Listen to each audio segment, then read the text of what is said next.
Good morning everyone. आप सब कैसे हैं? आशा करती हूँ स्वस्थ हैं और अच्छे हैं। देखिए, आजकल जो मौसम है वो बहुत ही ख़राब चल रहा है क्योंकि कभी धूप कभी बारिश, तो इस वजह से लोगों को काफ़ी बीमारियाँ हो रही हैं, सर्दी खांसी हो रही है।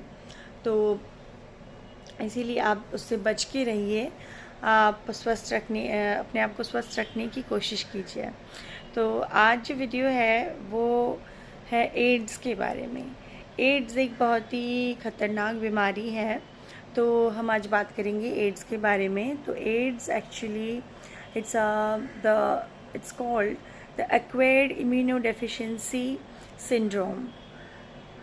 एड्स का जो फुल फॉर्म है वो है एक्वायर्ड इम्यूनोडेफिशिएंसी सिंड्रोम।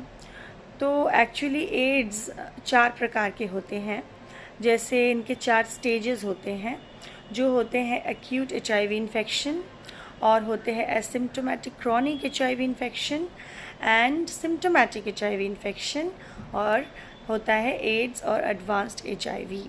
तो इसके जो सिम्टम्स होते हैं वो उतने ख़ास पहले नहीं होते हैं कि हमको पता चल जाए, क्योंकि उसके नॉर्मल से ही सिम्टम्स होते हैं। जैसे आपका हो गया, आपको फ़ीवर आएगा, आपका फेरेंजाइटिस हो सकता है। फेरेंजाइटिस मतलब गले में दर्द होना, फेरेंजाइटिस होना, हेडेक एंड रैशेस आपको आ सकते हैं। और अगर कुछ जो एसिम्प्टोमेटिक क्रॉनिक HIV इन्फेक्शंस है उसमें ये अगर आपके शरीर में फ्यू मंथ्स या आपका 5-6 साल से रहा, तो आपको क्या हो सकता है, आपका जो लीन बॉडी मास है वो डिक्रीज़ होता चला जाएगा और विटामिन B12 डेफिशिएंसी होगा। और जो फूड बॉर्न एंड जो वाटर बॉर्न जो पैथोजेंस होते हैं वो आपको बहुत जल्दी अटैक करेगा, तो आप बीमार हो जाओगे। और ऐसे आपको fever, skin problem, sweats, fatigue, ये सब तो होगा ही। तो हम आज बात करेंगे ये जो एड्स है, एड्स के जो मोड ऑफ ट्रांसमिशन है। काफ़ी लोगों को लगता है, काफ़ी लोगों का एक गलत कॉन्सेप्शन है कि एड्स इससे फैलता है, उससे फैलता है, लेकिन ऐसा नहीं है। उसका कुछ मोड ऑफ ट्रांसमिशन है, जैसे वो ट्रांसमिशन जैसे ट्यूबरक्लोसिस और लंग डिजीज़ भी, लेकिन एड्स से हो सकता है। तो जो मोड ऑफ ट्रांसमिशन है वो ये है कि ये HIV can be transmitted via blood, vaginal fluid, breast milk and other body fluid that contain blood। और जो सेकेंड है वो है cerebrospinal fluid, जो surrounding the brain and spinal cord, and synovial fluid होता है जो हमारे जॉइंट्स में होता है, हमारे बोन्स में होता है, and amniotic fluid transmit HIV। जो हमारा सलाइवा, टीयर्स या यूरिन, वो लेकिन HIV सब ट्रांसमिट नहीं करता है, actually because these things don't contain enough HIV to transmit the virus. So जो है कि इससे जो आप जैसे हो सकता है कि अगर आप कंटामिनेटेड निडल यूज़ करें तो ये हो सकता है, या आप अनप्रोटेक्टेड एंड वजाइनल इंटरकोर्स करें तो हो सकता है HIV इन्फेक्टेड पर्सन से, तो वो हो सकता है। तो ये सब जो है, कोई टचिंग, हगिंग या किसिंग से ये कभी नहीं फैलता है। तो ये सब जो समझते हैं वो बहुत ही रॉन्ग कॉन्सेप्ट है। तो जैसे अगर ब्रेस्ट फीडिंग के थ्रू भी ये फैल सकता है।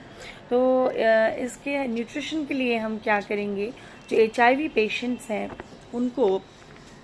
उनको लेकिन कार्बोहाइड्रेट एटलीस्ट 60 to 70% उसका एनर्जी कार्बोहाइड्रेट से आना चाहिए, और उनको सही मात्रा में प्रोटीन देना चाहिए, और उनको फैट्स भी जैसे वो वैरी करता है पर्सन टू पर्सन, किसको कितना फ़ैट टॉलरेट कर सकता है कोई। और विटामिन एंड मिनरल्स बहुत ज़रूरी है।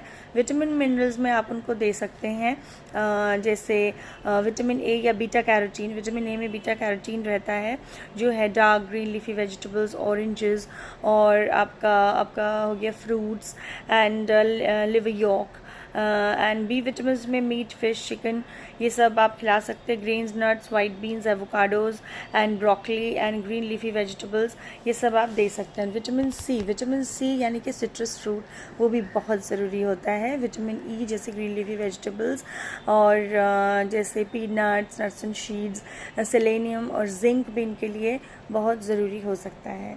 तो ऐसे आपको न्यूट्रिशन का ख्याल रखना है। और जो वाटर इनटेक जो इनका होता है वो नॉर्मल है, 8 to 12 कप्स अ डे, तो ये वो ले सकते हैं। तो एड्स के जो पेशेंट हैं उनका ध्यान रखें और उनको जो ये न्यूट्रिशन है वो सही तरह से प्रोवाइड करें। तो और आप ख़ुद भी अच्छे से वाटर इनटेक करें। वाटर इनटेक बहुत ज़रूरी है। एक्सरसाइज बहुत ज़रूरी है। एक्सरसाइज जो होता है वो आपके बॉडी को एक फ्यूल की तरह काम करता है। जैसे आप कोई गाड़ी को अगर बंद करके रखें तो वो क्या होगा, वो उसका बैटरी डाउन हो जाएगा। उसी तरह से आप अगर एक्सरसाइज नहीं करेंगे तो आपको डिसयूज़ ऑफ मसल की वजह से, डिसयूज़ ऑफ आपके ऑर्गन्स की वजह से आपको एट्रोफी हो जाएगा। इसलिए एक्सरसाइज भी बहुत ज़रूरी है। तो एक्सरसाइज करें और ज़्यादा से ज़्यादा आप फ्रूट्स का सेवन करें, वेजिटेबल्स का सेवन करें, क्योंकि ये अल्कलाइन होता है, एसिडिक नहीं होता है। तो that's all for today. Thank you for watching my video. Bye bye.